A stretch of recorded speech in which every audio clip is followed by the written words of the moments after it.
Corona संदेश के माध्यम से जो जनहित एक्सप्रेस न्यूज आपके बीच कार्यक्रम लेकर आती है कोरोना संदेश। आज कोरोना संदेश की इस कड़ी में हमारे साथ मौजूद हैं हायाघाट विधानसभा क्षेत्र के यशस्वी और कर्मठ विधायक अमरनाथ गामी साहब।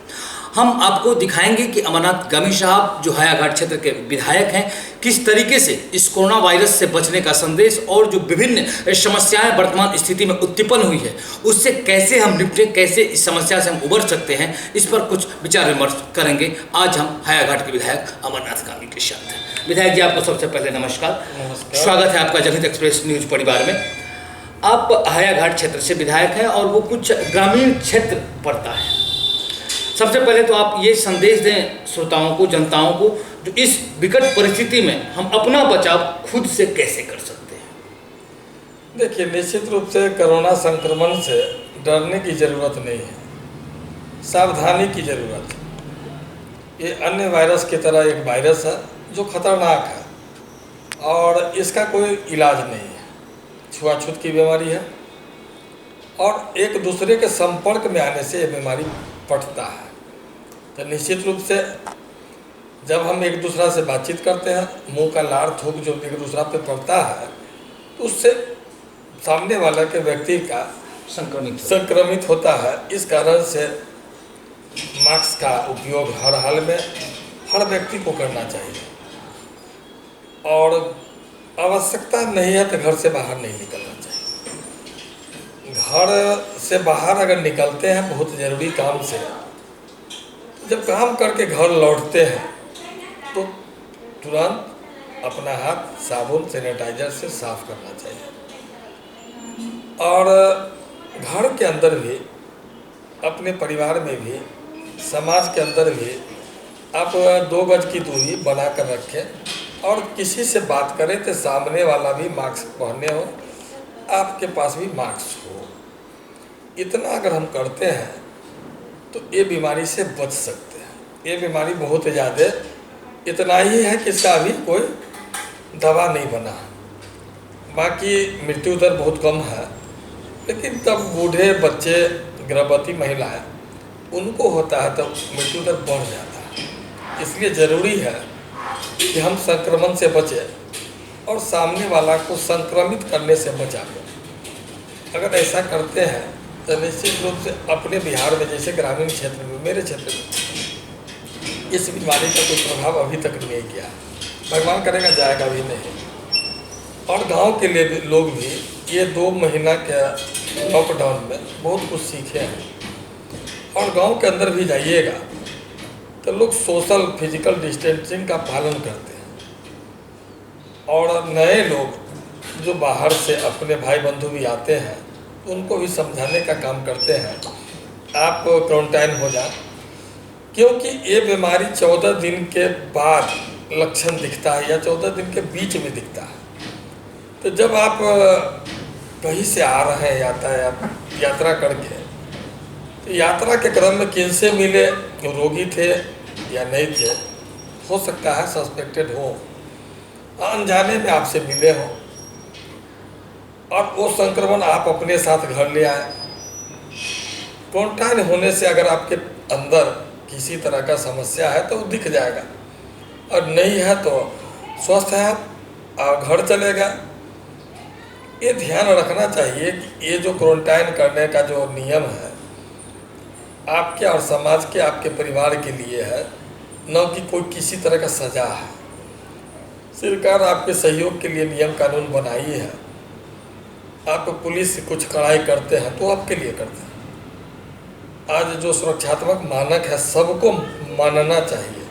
अगर हम मानते रहेंगे, क्योंकि ये बीमारी तुरंत जाने वाली नहीं है, लॉकडाउन अभी तुरंत समाप्त होगा।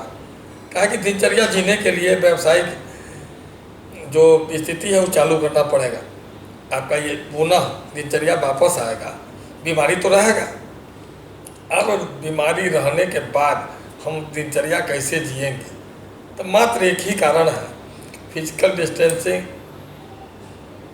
और मास्क का उपयोग हम करते रहें और समय समय पर साबुन से, सैनिटाइजर से हाथ साफ करते रहें और इस मानक को जब तक हम पूरा पालन करते रहेंगे तब तक आपको इस रोग से डरने की ज़रूरत नहीं है। अगर किन्हीं को ये रोग हो भी गया तो उससे भी घबराने की ज़रूरत नहीं है कि अधिकतर लोग स्वस्थ हो जाते हैं। आप दरभंगा में देखे होंगे, 22 दिन के बाद स्वस्थ होकर घर लौटे। तो खुशी की बात है कि इस 22 दिन अगर क्वारंटाइन होने के बाद या अस्पताल में जाने के बाद आप तो बीमार भी घर पे रहते हैं, अगर अधिक परेशानी नहीं है तब। इसलिए जागरूकता फैलाने की ज़रूरत है कि बीमार से हम लोग घृणा नहीं करें, बीमारी से घृणा करें। बीमार जो है अपने हैं और अपने में से किसी को भी हो सकता है, इसलिए बीमार से सहानुभूति रखें, बीमारी से नफरत करें, और ऐसा करने से निश्चित रूप से कोरोना हारेगा, दरभंगा जीतेगा, मिथिला जीतेगा, बिहार जीतेगा, भारत जीतेगा। एक सवाल और विधायक जी कि आप जिस क्षेत्र के विधानसभा के विधायक हैं, एक तो वो वैसे ही बाढ़ ग्रसित क्षेत्र है और ऊपर से ये कोरोना महामारी, फिर आगे के समय में बाढ़ आने वाली है। इस स्थिति से लोग कैसे निपट सकते हैं? देखिए, मेरा विधानसभा निश्चित रूप से बाढ़ग्रस्त है और जैसा बिहार का समस्या है बेरोजगारी, मेरे क्षेत्र में भी बेरोजगारी बड़ा समस्या है। लोग काम के लिए बाहर जाते हैं। तो पहले बताया कि मेरे क्षेत्र के लोग इतना अवेयर हैं, सावधान हैं कि मेरे क्षेत्र में इस रोग का प्रकोप बढ़ने का कम चांस है। कि जो लोग अधिक मतलब क्या कहा जाए, मेहनतकश लोग हैं, जीवटता वाले लोग हैं, तो निश्चित वैसे लोग को इस तरह का कोई बीमारी बहुत परेशान नहीं करेगा। रोग प्रतिरोधक क्षमता उनका अधिक है इस कारण से, लेकिन इसके लिए हम सावधानी छोड़ देंगे ऐसा संभव नहीं है। सावधान रहते हुए इस रोग को हराने का काम मेरे क्षेत्र के लोग करेंगे। एक बात और है कि जो शिक्षा की नीति में अभी देखा जा रहा है कि निचले स्तर से लेकर ऊंचे स्तर तक जो शिक्षा जगत है, ऑनलाइन अध्ययन अध्यापन का कार्य तो शुरू करा दिया गया है, लेकिन जो ग्रामीण क्षेत्र है, जो सुदूर क्षेत्र है, जैसे कि आप ही के विधानसभा क्षेत्र में कुछ उधर से गांव है सिंघिया के तरफ से, जो बहुत सुदूर है, 12 महीने के साल में लगभग वो लोग 4 से 5 महीने ही पूरे सूखे रहते हैं। वहाँ तक शिक्षा कैसे पहुँच पाएगी? वहाँ कैसे शिक्षा का विकास होगा इस समय में? देखिए, अभी जीवन बचाने का समय, जीवन बचा तो सब लोग शिक्षित हो जाएंगे।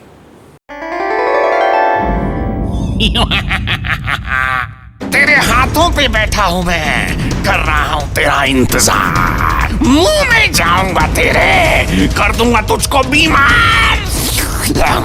रिश्ते में तो हम तुम्हारे दुश्मन होते हैं, नाम है corona. Oh no no no please, खाने से पहले साबुन से हाथ नहीं धोना। अभी मैं इसके हाथों में हूँ, अभी अपने दोस्त से हाथ मिलाएगा और उसके बाद मैं इसके दोस्त के हाथ में बैठ जाऊंगा, फिर इसके साथ साथ इसके दोस्त को भी।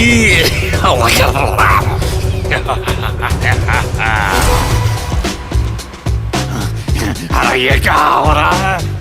नमस्ते नहीं करनी थी, हाथ मिलाना था। तेरे मुंह के अंदर मेरा प्यारा सा आशियाना है, जैसे ही तू छींकेगा मुझे आसपास फैल जाना है। कोरोना का इलाज पूरी दुनिया के साइंटिस्ट ढूंढ रहे हैं, लेकिन कोरोना से बचना मुश्किल ही नहीं, नामुमकिन है। अरे ये क्या, इन्होंने तो मास्क लगा लिए और दूर दूर से बात कर रहे हैं। मरेंगे, बचाओ।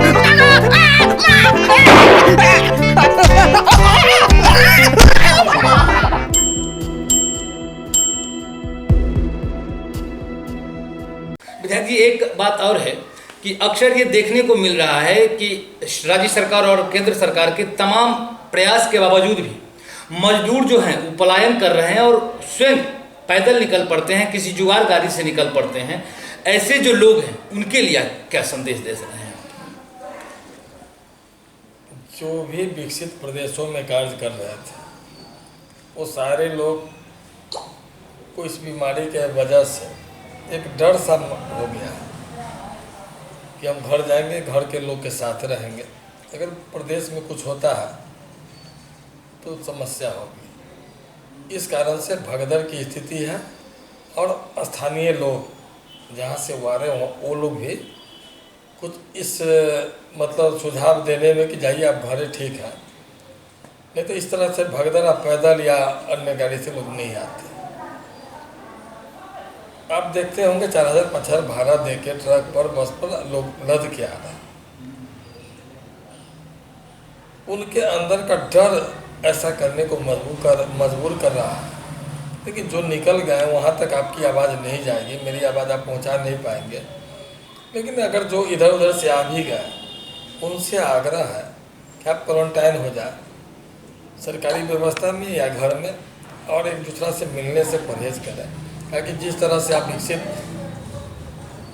प्रदेशों से आ पा रहे हैं वहाँ बीमारी का प्रभाव अधिक था, और अधिक प्रभाव के कारण वहाँ संक्रमित मरीज की संख्या अधिक है। आपके यहाँ साथ भी वो बीमारी आ सकता है।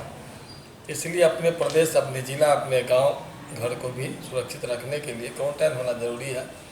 और जो जहाँ है अगर नहीं निकले तो वहीं रहे।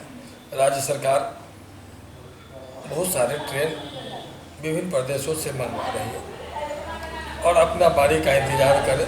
एक एक करके सब लोग जो इच्छुक है बिहार आ जाएंगे और कुछ समय के बाद दिनचर्या वापस लौटेगा। इसलिए बहुत घबराने की ज़रूरत नहीं है। जो जहाँ है सुरक्षित रहे, खुश रहे। इसमें कहीं विशेष सूत्रों से ये भी हवा उछाला जा रहा है कि इस तरीके से जो मजदूर अपने घरों से निकल रहे हैं, इसमें कहीं न कहीं से विपक्ष की भी कुछ भूमिका है। देखिए, अभी के समय में राजनीति करना, राजनीति की चर्चा करना मानवता को नुकसान पहुँचाने होगा। इसलिए सभी लोग को राजनीति से बचना चाहिए और आपके के समय में समाज हित में देश हित में सोचना चाहिए। जीवन बचेगा तो राजनीति आगे किया जा सकता है। बस एक लास्ट और अंतिम सवाल विधायक जी, कि ऐसे भी लोग हैं जो क्वारंटाइन सेंटर पहुंचने के बावजूद भी जो हमारे कोरोना योद्धा हैं उनके साथ वो अमानवीय व्यवहार कर रहे हैं, ऐसे लोगों के लिए कुछ संदेश? देखिए, आप जो प्रदेश से आए हैं, आप यहाँ गेस्ट नहीं हैं, आप घर आए हैं और आपके सुरक्षा के लिए, समाज की सुरक्षा के लिए, आपके परिवार की सुरक्षा के लिए क्वारंटाइन सेंटर है। आपको जो ये सुविधा दे रहा है शिक्षकगण या उनके अधीनस्थ कर्मी, पुलिस प्रशासन के लोग अपना जीवन दांव पर लगा के आपके सेवा में तत्पर हैं। फिर वहाँ विशेष सुविधा का मांग करना, हो सकता है कि आपको समय पर सारा सामग्री नहीं मिला हो, लुंगी, गमछा, मास्क, साबुन, पेस्ट, ब्रश, जिबिया नहीं मिला हो, थाली, कटोरा, गिलास नहीं मिला हो, बाजार बंद था और सारा एकाएक सारा सामग्री का व्यवस्था करना था। आपके जाने से पहले सारा सामग्री मिल जाएगा।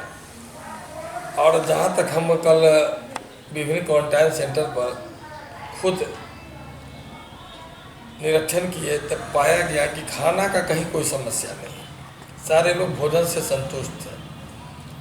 समस्या ये था कि दोनों टाइम चावल खाना पड़ता है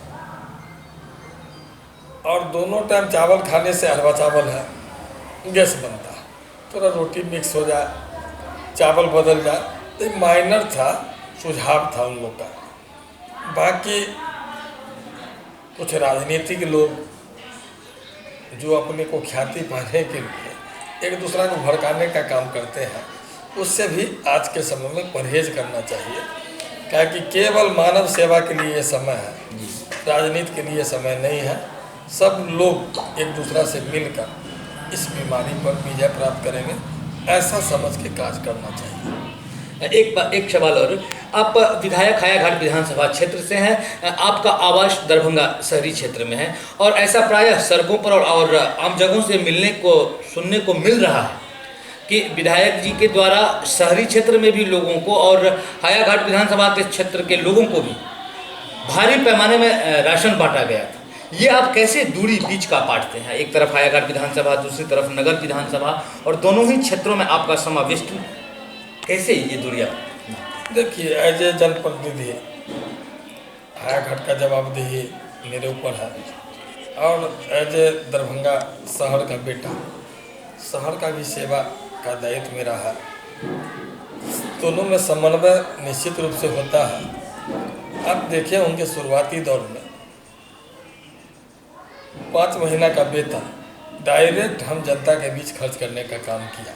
प्रत्येक पंचायत में सोशल मीडिया के माध्यम से एक वर्कर को खोजा, वर्कर के अकाउंट में 5,000 रुपया भेजा, उस अकाउंट पैसा से 5,000 का साबुन खरीदवाया और जितना संभव हुआ उतना गरीब दलित परिवार में भेजने का काम किया, अवेयरनेस फैलाने का काम किया। उसके बाद सत्यनारायण गामी मेमोरियल ट्रस्ट के द्वारा आपातकालीन फूड सेंटर अपने क्षेत्र में खोला।